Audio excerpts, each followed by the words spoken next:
교양 좀 차려요. 교양? 미치겠네. 일본 애니메이션 제작사 지브리 스튜디오의 작품처럼 보이는 이 영상. 사실 원작은 TV 드라마입니다. 너 교양 있어? 나는 이게 내 교양이다. 드라마 속 장면을 GPT를 이용해 지브리풍으로 바꿔 마치 애니메이션처럼 만든 겁니다. 지난 3월 챗GPT 이미지 생성 기능으로 사진 속 자신의 얼굴을 지브리 캐릭터처럼 바꾸는 지브리풍 프로필이 전 세계적 유행으로 번졌습니다. 이 때문에 오픈AI는 전 세계 이용자 수 폭증으로 GPU, 그래픽 처리 장치 확보에 비상이 걸려 즐거운 비명을 지르기도 했는데 All day long, I call people and beg them to give us their GPUs. We are so incredibly constrained. Our growth is going like this. 당시 열광적 유행에 가려 원작의 저작권 침해 논란은 도외시됐습니다. 그런데 반년 만에 스튜디오 지브리가 오픈AI에 자사 콘텐츠에 대한 AI 무단 학습을 중지하라고 칼을 빼들었습니다.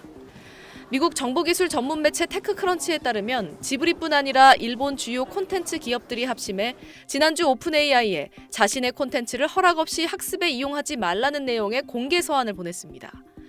이들은 오픈AI의 이미지 생성 도구가 일본 애니메이션의 캐릭터와 화풍을 모방하고 있다고 직격했습니다. 그러면서 인공지능이 특정 저작물과 유사한 이미지를 생성하는 경우 학습 과정에서의 복제 행위 그 자체가 저작권 침해에 해당할 수 있다고 지적했습니다. 지브리의 미야자키 하야오 감독은 직접 입장을 밝히지는 않았지만 2016년 AI가 만든 3D 애니메이션을 시연받았을 당시 극도의 혐오감을 느낀다고 강한 거부감을 드러낸 바 있습니다. SBS 김민정입니다.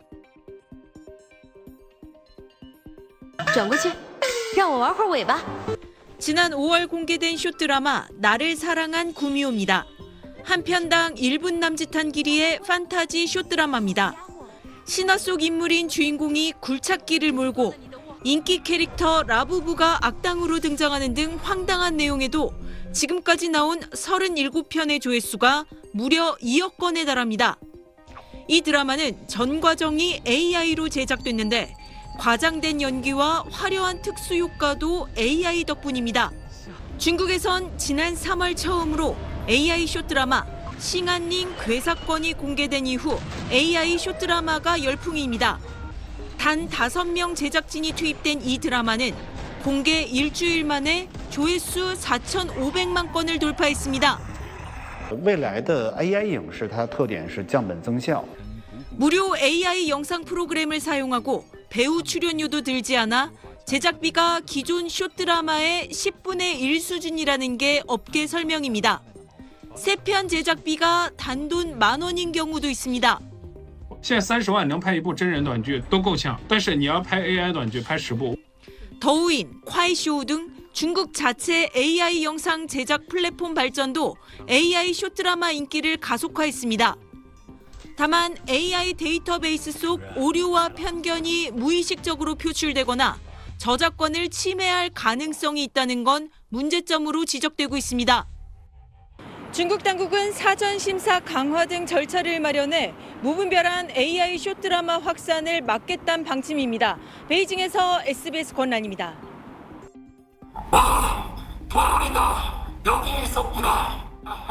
게임 속 캐릭터 고블린의 이 목소리, 전문 성우의 연기가 아닌 기자의 목소리를 변환시킨 겁니다. 와, 보물이다. 여기에 있었구나. 이 게임사는 게임 속 몬스터의 거친 숨소리나 음색이 담긴 음성 파형을 AI로 분석해 사람 음성을 몬스터 소리로 변환하는 기술을 개발했습니다. 그롤링이라고 하죠. 이렇게 뭔가 막 굉장히 짧은 텀으로 소리가 바뀌어가는 그런 부분들에 대해서 더 잘 동작을 하는 모델이다. 몬스터 음성은 특유의 음색과 질감 변화 구현이 어려워 지금까지 성우의 역할이 절대적이었습니다. 이제 몬스터 소리 같은 경우는 실제로 존재하지 않는 것이다 보니까 전문 성우를 섭외를 하고 녹음을 해서 사운드 디자인 과정을 거쳐서 이제 완성이 되는. 이젠 AI 기술이 0.005초 단위로 강약 변화를 반영해 생생한 몬스터 소리를 만들어내는 겁니다. 전문 성우나 오디오 설비가 없는 중소업체도 이 기술을 이용하면 손쉽게 효과음이나 캐릭터 음성을 입힌 게임을 개발할 수 있습니다. 육중한 문이 열리는 이 소리, 8년 전엔 사람이 직접 콘크리트 벽돌을 마찰시켜 만들었는데 이젠 클릭 한 번에 여러 버전의 소리가 생성됩니다.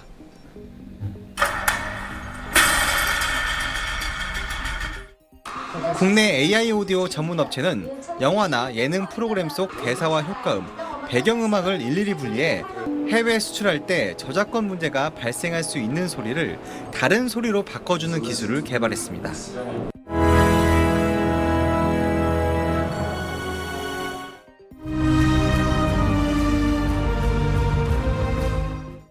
AI가 어떤 장르라든가 분위기라든가 템포라든가를 전부 다 고려해서 원본하고 가장 비슷한 곡을 찾게 하는 모델을 AI 소리 생성 시장은 올해 약 13억 달러에서 2033년엔 10배 규모로 급성장할 전망입니다. 이 시장을 선점하기 위한 기업들의 움직임도 빨라지고 있습니다. SBS 홍효재입니다. 국내의 한 의류 쇼핑몰 홈페이지입니다. 긴 머리 여성이 줄무늬 가디건을 입고 한쪽 어깨에 가방을 메고 휴대전화를 들고 있는 이 사진 유심히 봐주세요. 그리고 이건 테무 홈페이지입니다. 아까 본 것과 똑같은 사진이죠. 그런데 모델이 움직이는 동영상입니다. 원래 사진에는 없던 얼굴까지 추가됐습니다. 테무에 입점한 중국 업체가 사진을 몰래 가져다 쓰는 것도 모자라 AI로 영상까지 만든 건데요. 본인의 사진이 이렇게 도용된 걸 발견한 당사자는 어떤 심정이었을까요? 어제 저녁에 저희 직원이 테무에서 저희 사진이 도용되고 있다고 주셔가지고 알게 됐어요. 일단은 처음에 봤을 때는 세상에 어떻게 이렇게 될 수가 있지라고 생각하면서 좀 너무 깜짝 놀랐고요. 이런 식으로 이미지가 막 가공돼가지고 마치 다른 사람이 보면 실제 그 사람이라고 오인할 수도 있잖아요. 너무 소름 끼치더라고요. 네, 쇼핑몰을 9년째 운영하고 있다는 제보자는 그동안도 숱한 이미지 도용이 있었지만 국내의 경우 저작권법의 보호를 받을 수 있고 법적 싸움도 할 수 있는 반면 중국은 대응할 길이 마땅치 않다고 토로했습니다. 플랫폼에다가 계제 중단 요청을 하는 게 가장 최선의 방법이에요. 근데 그마저도 신청한다고 해서 즉각적으로 이뤄지는 것도 아니고 이제 적극적으로 대응하지 않으면 앞으로는 중국에서 이런 식으로 가상의 영상을 활용해서 2차, 3차 가공한 사례가 앞으로는 계속 나올 텐데 그거에 대한 이제 방어가 전혀 안 될 것 같아요. 테무 측은 모든 판매자가 지적재산권 법규를 준수하도록 요구하고 있다며 해당 사안에 대해 조사할 예정이라고 밝혔습니다. 앞서 테무는 지난해에도 입점업체가 쿠팡 등 국내 쇼핑몰 이미지를 무단으로 도용했다 적발됐고 미국에서는 소송전이 벌어지기도 했습니다. 지금까지 뉴블더였습니다.